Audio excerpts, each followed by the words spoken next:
Welcome to RPGamer's review of Trinity Trigger. This review was written by Pause, read by JC Servant, and the video edited by Her Frog. Although more attention is likely to be on 2023's multiple powerhouses, the year is a bevy of quality indie and mid-range titles. Looking to carve out its own base among them is Trinity Trigger. While developer Furu previously drew inspiration from saga titles such as The Alliance Alive, Trinity Trigger instead takes a more mana-like approach with an action-based combat system, multiple weapons to unlock, and traditional level-ups. Trinity Trigger has many good qualities with fun and accessible content alongside an interesting story and fabulous pacing. However, these good aspects are vicariously marred by foolish AI partners, obnoxious voice acting, mediocre music, and the lack of anything unique.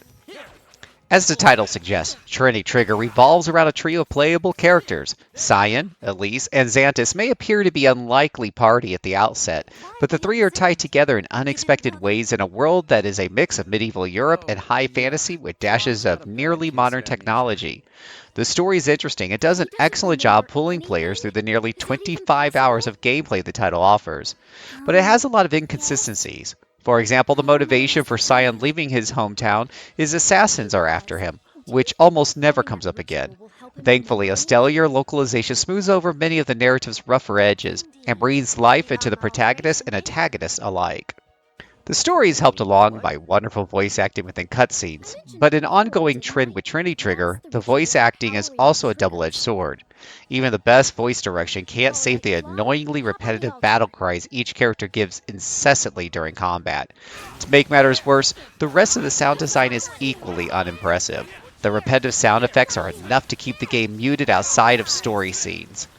Combat is where Trinity Trigger shines brightest. A clear love letter to the Mana series, combat can be entered freely with on-screen enemies, each of which has its own attack patterns and skills. With just one player, rotation between each of the three party members is a quick button press away, with local co-op allowing up to 2 additional players to take control of a character.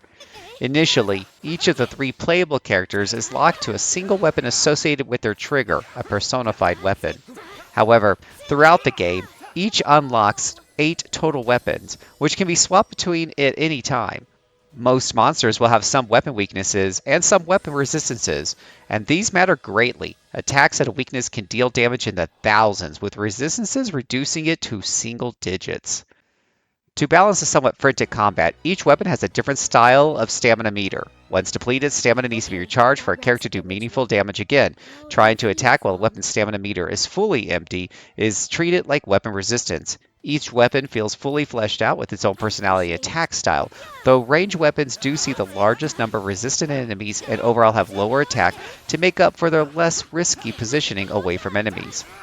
Challenging enemies, including all bosses, have an additional shield meter which must be fully removed before the enemy's hit points can be reduced. Most of these enemies will have 2 or 3 specific weapon weaknesses that are uncovered through nominal trial and error and are well worth finding out, much like more generic enemy weaknesses.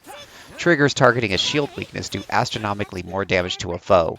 As the game progresses, the player will also unlock the ability to power up their weapons for a short period of time, as well as unleash special powerful attacks which are perfect for knocking down enemy shields or for applying maximum damage while their shield is down.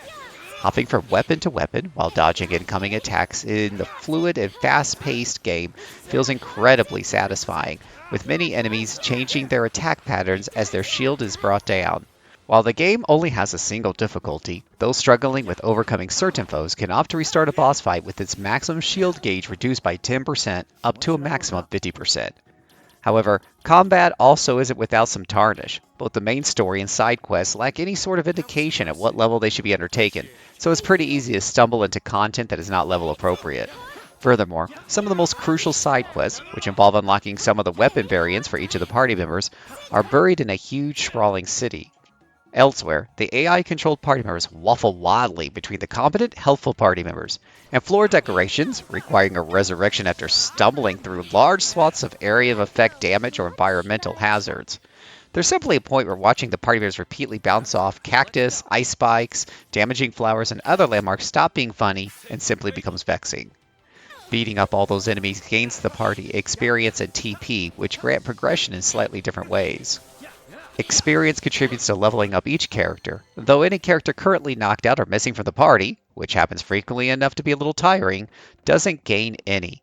Character levels are particularly important for the HP game, as not all attacks can be guarded against or dodge. On the other hand, TP is used to power up each character's trigger and can be freely assigned based on the player's choosing. Each weapon has 2 opening attacks, 2 mid-combo attacks, and 2 combo completion attacks to power up. Available improvements generally consist of either pure attack or a lesser amount of attack and some other bonus, such as the gun type's weapon attack being able to ricochet off of walls, or spear type attacks pushing enemies back.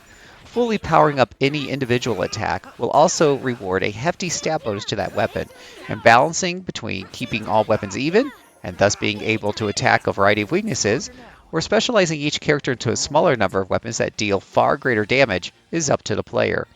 Thankfully, neither answer is entirely right or wrong. Players can further customize each of their party members by applying augments to each of their growing arsenal weapons. Augments come in 2 flavors, attack and defense, with up to 3 attack and defense augment slots unlocked per weapon as the story progresses. Augments, such as stun resistance, can come in a variety of tiers and can have up to 3 additional effects on them beyond the base benefit of the augment itself, such as hit point absorbing augment, also increasing experience gain, critical strike benefits, and refilling the weapon's stamina faster. Crafting is the biggest side activities players can indulge in, and it's worth taking the time to understand how it all works. All enemies drop crafting materials, and many enemies have special drops that can only be acquired when defeated with the proper weapon. Yet another way, Trinity Trigger encourages players to mix up the types of equipment they use. Once players have the adequate materials, both consumable items and augments can be crafted. Recipes for both can be found by completing side quests or purchased from vendors as the party travels to new locations throughout the world. While some items and augments can be found in treasure chests or purchased in limited quantities, only by crafting can players accrue an adequate amount of augments with a full set of benefits. These are generally needed for the most challenging fights near the end of the game, when status effects are literally thrown around, even by commonplace enemies, and being able to resist poison, stun, and other debilitating effects becomes absolutely mandatory. Overall, Trinity Trigger is a game that could be fantastic. However, it ends up being a mixed bag through the terrible sound design and somewhat frustrating ally AI, and ultimately how much a player will enjoy it is predicated entirely on whether these factors are deal breakers. For those willing to overlook the flaws, there's a fun game waiting just underneath that manages to capture the ephemeral fun factor of the Mana series without being a slave to design decisions of old. Disclosure, this review is based on a free copy of the game provided by the publisher. RPGamer gives Trinity Trigger a 3 out of 5. For more details, hit up the link in the description below. For more video content, subscribe to the channel.